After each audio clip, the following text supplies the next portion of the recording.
Well, good morning. Thank you for joining us today. For those who do not know who I am, my name is John Attardo, and I'm from Canada. I'm married to... Go Canada, eh? My wife Angela is in the front stage here, and we have a little girl named Josie Attardo. I want to thank you for being here today, and I want to share this message. And the message today is having a balanced ROI. And what ROI means today is a return on investment. Basically, you put time into something, you want to get something out of it. So that's what a return on investment is.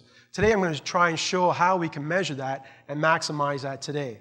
I'm going to use examples from my life in Canada as well as my life here in the United States today. And then I'm going to try and show what ingredients are involved to have a balanced ROI. And we're going to try and figure this out today together and see if it makes a little bit of sense. So let's get started here.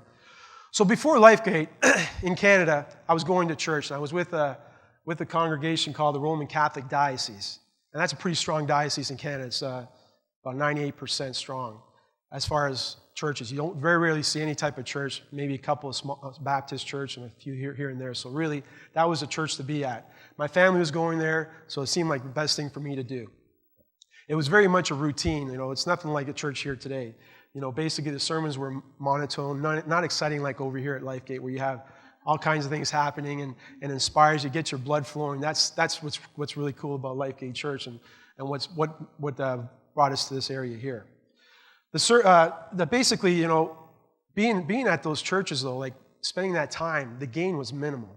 And what I mean by that is, we went there and we really didn't not pay attention, but we didn't get a lot out of it. We didn't make the effort to put in time into it. Whereas over here, it's a different story. Here you really do put the time in. The sermons are really valuable, and things really happen. Back when I started at university, I started drifting away from school just drifting away from church because school was so heavy in my life at the time. It was an excuse, yes, and I occasionally went. So the times there were really, really tough, and I didn't really pay attention too much. So if you look at the measurements in Canada as far as the return, I put that hour in, but did I get anything out of it? Probably not. So the return was not great at all. So if you look at in the beginning in Canada, my return on investment here as trying to gain something from the church was very, very minimal. And if you want to use an example in your life, think of something at work. Like when you put 8 hours in, that's the time you invest. So what do you do within those 8 hours? Do you try and maximize your productivity, or are you the type of person that just minimally tries to get by and waits for the time to go so you can get out? Think of that, and that's how you can base this return on investment. If you look at Ecclesiastes 3:19, it says, "What profit is there to the worker for that in which he is toils?" Yeah, it's right up there. That's it. So what that means is basically, if you're just trying to go through the routine in your job, you're basically going to stay in that position. There's no gain for you. You won't see advancement. And that's what basically this is saying. So basically, in church there, I wasn't getting anything out of it. And this sermon is pretty cool. So after university, I graduated, and I was at 23 years of age when I did graduate, and I accepted a position at a wholesale textile company. I started at the bottom level, but I wanted to move quickly, so I put in 60-plus hours a week, and I advanced from stock boy to manager within 2 years. Within 5 years, I became vice president of this company, and I started maximizing the company too, increasing their business by 40%, and changing new markets, building new places, and making this business really viable. This continued for about 6 years, and the growth was amazing. We had so many things going on; it was just incredible. We had financial success as well as personal success as far as money goes. So if you look at this time between graduating and becoming vice president of a company, there was a huge gain there. So spending 60-plus hours, we maximized our investment, or I maximized my time to get to the position I wanted to do. So if you look at that, you say, man, you got it going. You've got an ROI that's balanced. Probably yes, probably no. So if you look in man's eyes, and if you go to Jeremiah 10:23, and this sermon here says, "I know, O Lord, that man is not within himself, nor is it a man who walks to direct his steps." This means that you can't create your own steps here. If you try, you're going to do what I did. You're going to be successful. You're going to do a lot of good things, but there's something that might be missing. And this is where we're getting into now. So looking at all the success with this ROI that I just told you about in Canada, seems like a balance. And if you look at man's eye, yes, it is a balance. But there's a big imbalance here. What I mean by a big imbalance, I was sacrificing personal life and spiritual life in Canada. I was really focusing on this like you wouldn't believe. I worked 6 days a week. I worked my tail off.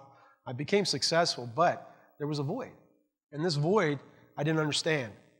So, as we continued, I kept on growing in my career, dominating, doing a lot of good things, but still there was this thing in my stomach, this pit that created a void that was missing. So I tried to cover it up with material possessions, gains and all this. You try to keep on doing that, but the gains are just not helping with this void.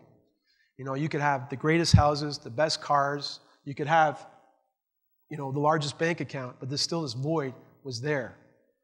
And if you look at Philippians 3, 13, 14, it says, "Brethren, I do not regard myself as having laid hold of it yet, but one thing I do, forgetting what lies behind and reaching forward to what lies ahead, I press on towards a goal for the prize of the upper call of God in Christ Jesus." What he's trying to say here is, if you haven't started, that's okay. Let's let the past go, and let's forge ahead, and let's start something now. He'll forgive you. Trust me, he's forgiven me for what I did in Canada. Even though it looks great on man's side, he's really forgiven me because the benefits on this end are thousandfold. And we'll get into that in a second. So in February of 1995, I met my lovely wife, Angela. And I knew that my life would change. My life was going to change. For the good. I felt that emptiness starting to dissipate and go away, and it was shrinking. And we got married in September of 1998 right here at Lifegate Church, and Pastor Delbert actually did the ceremony and performed it, and it was great. And within the two, like after we got married, we moved to Canada, spent time up there for 2 years. That emptiness started coming back, and it started affecting Angela too. It started affecting her to the point that she was spiritually dying. And if you're, and this is a cool thing about being married, you got to listen to your spouse or vice versa. They can really see some stuff that you can't see sometimes. And being where I was coming from, I needed to listen to her. Because if I didn't, I don't know where I'd be today. Even though I had that success, there was a price I possibly could pay. And looking back on it, I see it today. The people that were high up, either they've died or they've had some serious ailments, and I didn't want that. I really didn't want that. I wanted to have the success, but I wanted to enjoy it too, with a good life and a good calling for God too at the same time. So, one weekend, Lance Young decided to come by and visit us in Canada. So he flew down, and we had dinner one night downstairs, just the three of us, and he said, "Look, I'm wanting to do something with the youth here up in Lifegate. I was thinking of you two." I said, "What the heck? How are we going to do this?" I'm thinking in man's eyes here. I got this business. I got all this stuff going on here. How in the world am I going to do this? I said, "Lance, if I have to do this, I've got to get a job. I've got to be able to live somewhere, and most of all, I've got to get these immigration papers, which is something incredible. Plus, you have to bring a certain amount of income to the United States to be accepted too." So, Angela, hearing all this, she's decided to bring a call down to her prayer warriors down here at Lifegate Church. And she's got a ton of them. And they started praying like crazy. So we found a place to live. We got a job lined up. We had the right amount of money. And then the immigration was the key. We heard from people, and going through the process, it takes 3 to 5 years. And Lance wasn't ready to wait for that. He wanted to do it now. And he's just like his father. You got to do it now. So we went through the process, and Anne's praying. Our immigration papers took less than 6 months to come through. And that was a complete blessing. So now, looking at that, you're saying, "Man, how in the world did man do this? No way did he do this. This was God's calling." So now, do I pay attention to all this stuff, or do I find more reasons in man's eyes to say no to this? My wife's spiritually dying. We got this calling. We've got all of it in place. The next thing to do is to leave. So we decided to leave. We decided July 24th, 2000, move down here into Lafayette, Georgia, and start a new life. We left man's life back in Canada, and we started here in Georgia. And if you look at Mark 4:20, this is a pretty good verse here. And it says, "But the seed planted in the good earth represents those who hear the word. They embrace it and produce a harvest beyond their wildest dreams." And basically, this is what happened to us. As soon as we left there, yes, we sacrificed a ton of stuff in man's eyes, but we gained so much in God's eyes. And because of that, and you're going to see it now, the gain was enormous on the other side financially too. So you're saying to yourself, okay, John, you did all this, come on. Was it that easy? No, it wasn't that easy. Trust me, it was not. We had the people up there telling us you're crazy. We basically had just this church that really wanted us here. And that was it.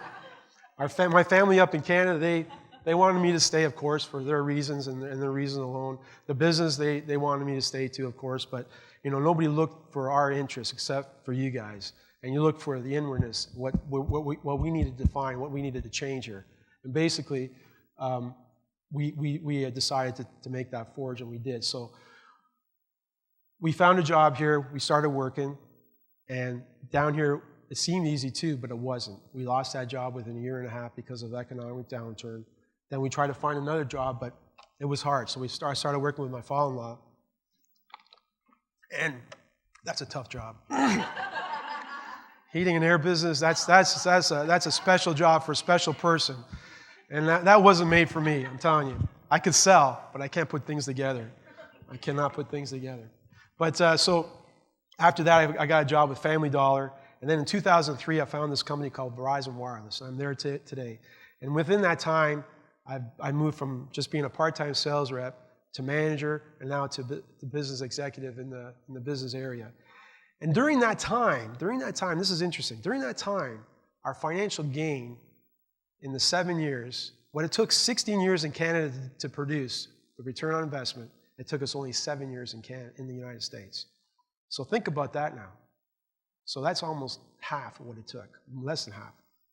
So that's where God, comes into play to make things happen. And this is what I'm trying to say. You don't see it. It takes time. Yes, it takes time. There's going to be pitfalls. There's going to be roadblocks that you're going to hit. But forge ahead. You've got this body. You've got people here that can help. We use it. We use it all the time. Verizon Wireless tells us you cannot be successful unless you get people together and work together with them within your group. Because if you try to do it on your own, you won't do it. You'll lose out. You get frustrated. You may get sick, and you'll quit. So you got to use your forces here. There's life groups. There's the elders. There's even people here that are prayer warriors that really stand up and look out for you, for your interests, not for their gain, but for yours. They're always thinking of you, and remember that. So if you ever have something going on, speak to someone here. They're great, I'm telling you. We've done it for 13 years, and we'll continue to do it. So the next thing is we departed from Canada, moved to Lafayette. We had the job and all that, so we got that all going. We listened to the sermons. We started going to church here. We listened to the sermons. We started hearing Delbert's sermons, and every darn sermon affected us. I'm telling you, we drive from Ringgold to Lafayette, and it was a good 20 minutes, and we'd be talking about something, and sure enough, he'd be up here talking about that same thing. We didn't get no notes. We didn't even know him because we knew him, but we didn't know him as close as we do today. But when we first started, we didn't talk about anything with him. And he knew everything that was going on in our lives. And he was the one, I guess, back in 95, I think he said. He was in the shower, and this vision came to him, and he said that you need to be here. And we listened to that in 2000. So I'm telling you, listen to these words. I know sometimes it may be hard, but if you follow God's path, I'm telling you, it's going to work. It's going to work. So we listened to his sermons. We started listening to sermons. We started tithing and giving alms too. That was a key thing too. Back in Canada, maybe $1, $2, maybe nothing. I really didn't understand what tithing was all about. There's a reason why you tithe, and there's a reason why you give alms. It's not so they can do all this. It's for you and for you alone. You've got to know this, because if you don't do this, the gains you're going to miss out on are 1,000-fold. I'm telling you. Some of the stuff that's happened so far in our life is just, we're trying to figure out where it's coming from. And you can't. It's coming from up there. And that's the key. So please, the tithing is very, very important. And Delbert didn't even tell me to talk about it. I wanted to talk about this. So please do not call him up and say, why did you even mention this? It's not him that's done that. It's me. And then so basically tithing was an important factor. So if you look at all the stuff that's happened in our lives, the gains that we've had, the financial position that we moved in 7 years, this is where you see a balanced ROI. And what I mean by a balanced ROI, you put God first. You pray about it. You listen to His Word. You get confirmation from the body. This is how you get a balanced ROI. And when you get all that, the financial gain will come. You don't do it the reverse like it did in Canada. Because you can, but there's a price you may have to pay. And that's the key. You don't know until later on in life where that price is, or it may fall down to your children. And there's examples of that in Canada too with some of my family members. So anything I'm saying to you today is not fictitious. This is true. True stories. So what are the ingredients to get a balanced ROI? First thing is, humble yourself and have integrity. Why do you humble yourself? Because in order to get that word inside of you, in order to listen to the congregation when they're giving you that word, you have to have a soft heart. In order to have that soft heart, you have to be humble. And that's what we do. One thing I learned in Canada, being from an immigrant family from Italy, is being a minority. We were criticized and all that stuff, but we didn't take that. We humbled ourselves and tried to move forward by taking care and working with people and trying to move up. So one thing I learned is to humble and how to humble. So I had that mastered. That was easy for me. And bringing it here was an easy feat. And what I mean by humbling yourself is there are times when you're going to have to talk to someone that's probably done something wrong with you, and you have to go back and help them out. And that's the key. The anger that you get inside for that person will make your heart so hard that all the gain that you were supposed to get, you may lose. So you've got to change that. I hope I'm making myself clear here, because this is important. You've got to understand this, because it took us a while. Angela bought it. I don't even have it in notes, or I don't even have this thing, but it's coming to me right now. We bought a business back in 2006 for her salon. She had a bunch of people that were working for her. And we were listening to the people there because we weren't sure about salons and how they work. I knew about business, but not salons. So they were telling us, this girl here, she's no good. You got to get rid of her. So Angela says, John, you got to fire this girl. I said, okay. So I fired this girl. Sure enough, business, starts to go down. You wonder why. You're praying. You're doing all the right things. You're preaching. You're giving your tithes. You're giving your alms. You're doing all you're supposed to. And business still keeps on going down and down. Just until recently, she called her up and told her, I'd like to have you back, and John will apologize to you for what he did. And that was huge to this woman. She says, John will really apologize? He says, yeah. So sure enough, she came down about 3 weeks ago, went up there, and I apologized, and that woman cried. She goes, a man's never done that to me. I said, look, when I'm wrong, I'm wrong, and I'll tell you. I apologize, and I apologize. That's what I'm talking about, humbling yourself. If you can do that in life, I'm telling you, the gains will just be enormous. They would be enormous. So that's one thing. Number two, pray personally and corporately. I've already discussed a little bit about this. So praying in a setting by yourself, you're going to get that word. But at the same time, you're going to ask questions to God to help your answers your prayers get answered. If you do that, it will happen. And then corporate prayer is important too. Get in a life group that Kevin has, or Doug and the guys, and talk to people. Ask them questions. Sometimes these answers you're getting, or these voices, you don't know what they are. Get confirmation. I guarantee you there's someone out here that's heard it too. It's strange, but it happens. People are out there that are hearing you. Number three, follow God's word, not man's word. And you see it here. Canada, we were following man's word. We were doing everything that we're supposed to with man. But I'm telling you, it wasn't the right thing. Today, we're following God's word. Whatever He says, we do. We follow it properly and to the point of doing everything we possibly can.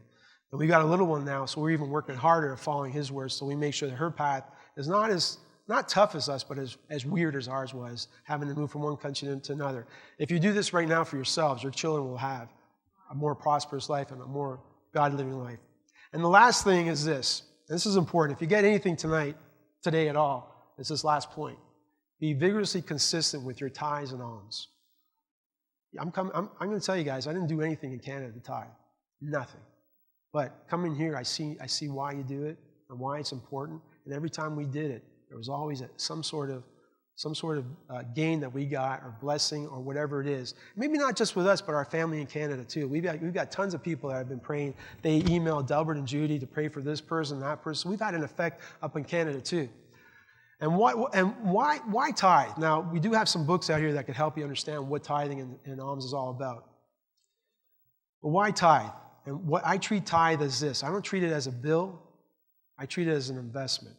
So the difference between a bill and an investment is this. A bill, if your electricity goes up, for example, you're looking for ways to shut that light, tell your wife to not use that blow dryer or whatever to get that bill down. When it's an investment, you're looking for more ways to put more into it, to get more out of it. And that's what we're doing. So every time I consider a position in Verizon to move up, I'm thinking of this first, not my position. I'm thinking, how much more can I gain to do this? And truly we do. And the first person we call is Delbert. He knows every movement I make. Not because he's a top guy. He's the guy I started with, so I continued. Doug, we do a lot of praying too. Every time you see me walking up here, it's for blessings, and it's also for thanking too. So I'm not just talking to be talking. I do it too. I do it consistently and vigorously, and Angela does it even more than I can imagine. So looking at the investment and thinking of it that way, the return is not going to be 100-fold, it's going to be 1,000-fold. And that's the key. And we haven't even seen the peak yet of what to come with this. Think in the 13 years we've been here, we're still seeing things that we never dreamed of, and we can see more things that are going to happen because of it. So guys, I'm telling you, this is really, really important. The financial gain, the spiritual gain, the prayers that have been answered, the changes in our life has just been incredible because of this. And don't think that our life has been a bed of roses. We've had a lot of misfortune too. My dad passed away back in 2006, and he had cancer. And when we got that first call, the doctor said he had 6 months. And the first thing I thought of doing was getting up and flying to Canada. And then I sat down and said, no, I'm not going to do that. I'm going to stay here and pray like crazy. I'm going to pray that he stays a little longer so my mom could see him and pray and stay a little longer, not just in the fashion that he's on ventilators or whatever, in a good way. And he did. He lasted 5 years. And the doctors are still trying to figure out how he did that. And that's a prayer. And my uncles called me, get up here, you got to get up here. And I said, no, I'm staying here, I'm going to pray. This congregation has done a lot for me, and I'm going to get something back now that I really need. And this is what we did. We did that. And it truly happened, and we were blessed for that. My mother, she thanks you guys from the bottom of her heart all the time about that. That's one thing that happened. So, we did have some misfortunes, right? So the key to maximizing return on investment is don't give up. When you give up, that's when the guy over there, the devil, has come inside of you and grabbed you. Especially in investment, you don't give up right away, because when the investment goes down, it's below what you paid for. You want to stick with it, and you want to wait till it gets back up so you can get something back in return. The same thing here. Don't give up on your 4 ingredients as I just told you about for that balanced ROI. When you have downtime, that's a time to get deeper into these 4 points and dig down. And I tell you, when you come out of it, you're going to be a better person. You're going to be better for it. And the big thing, too, is that the next time that this happens, you can brush it off like dust on a jacket, because it's not going to teeter back and forth like a seesaw where your balance is not there. So basically, if you do all this, the gains you see, you won't imagine. Now, if you just started out and you're saying to yourself, John, I got these bills and I can't do this, I can't. Listen, just start out. I'm telling you, we didn't have a lot to begin with, so we did a little bit at a time. And now we are giving as much as we possibly can, because we're able to do that because of the stuff that we planted 13 years ago. So you can see that this is not just an overnight thing. It's taken 13 years. As long as you're willing to do this, God's willing to be with you too at the same time. And He's going to guide you. He's going to make this happen. So I'm telling you guys, please, listen to these words.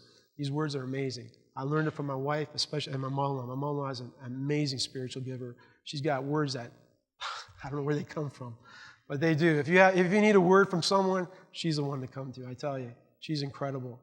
And to close here, guys, what I want to say is, have a balanced ROI. If you need help on it, get with me, get with the congregation, see what you need to do. Because if it's one thing that you do in your life, do this. Not just you will gain, but your family will gain. Your children will gain too. And I thank you for this time.